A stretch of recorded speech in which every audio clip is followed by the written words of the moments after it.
South star heroine Samantha కొత్తగా నిర్మాత అవతారం ఎత్తిన సంగతి తెలిసిందే.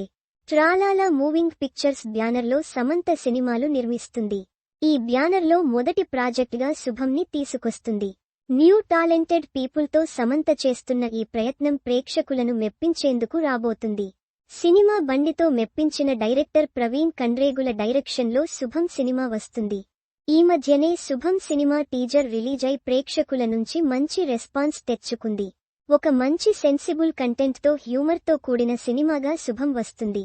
అంతేకాదు వినోద ప్రధానంగా సాగేలా ఉన్న ఈ సినిమా కుటుంబం మొత్తం కలిసి చూసేలా ప్లాన్ చేస్తున్నారు.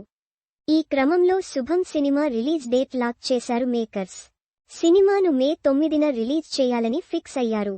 శుభం సినిమాకు వివేక్ సాగర్ నేపథ్య సంగీతం అందిస్తుండగా క్లింటన్ సెరెజో సాంగ్స్ అందించారు. ట్రాలాలా మూవింగ్ పిక్చర్స్తో వినోదాత్మక సినిమాలను రూపొందిస్తామని సమంత చెబుతున్నారు. అంతేకాదు శుభం సినిమా కోసం తన టీం అంతా ఎంతో కష్టపడ్డారని అన్నది.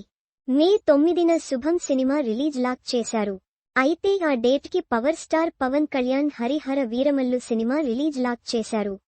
అయితే పవన్ కళ్యాణ్కి పోటీ కాకపోయినా శుభం సినిమా ఆ రోజు రావడం చిత్ర యూనిట్ డేర్నెస్కి మెచ్చుకోవచ్చు. సమ్మర్ సినిమాల సందడి ప్రేక్షకులను ఆకట్టుకునేలా చేస్తాయి.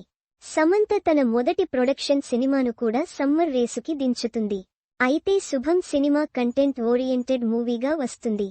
కాబట్టి కాస్త ప్రమోట్ చేస్తే తప్పకుండా ఈ సినిమాకు మంచి బజ్ వచ్చే ఛాన్స్ ఉంటుంది. మే 9న రిలీజ్ అయిన చాలా సినిమాలు మంచి సక్సెస్ సాధించాయి. సో అందుకే సమంత కూడా తన సినిమాను ఆ డేట్న రిలీజ్ ఫిక్స్ చేసుకుంది. కొత్త టీం కొత్త టాలెంట్తో సమంత చేస్తున్న ఈ ప్రయత్నం ఎంతవరకు సక్సెస్ అవుతుంది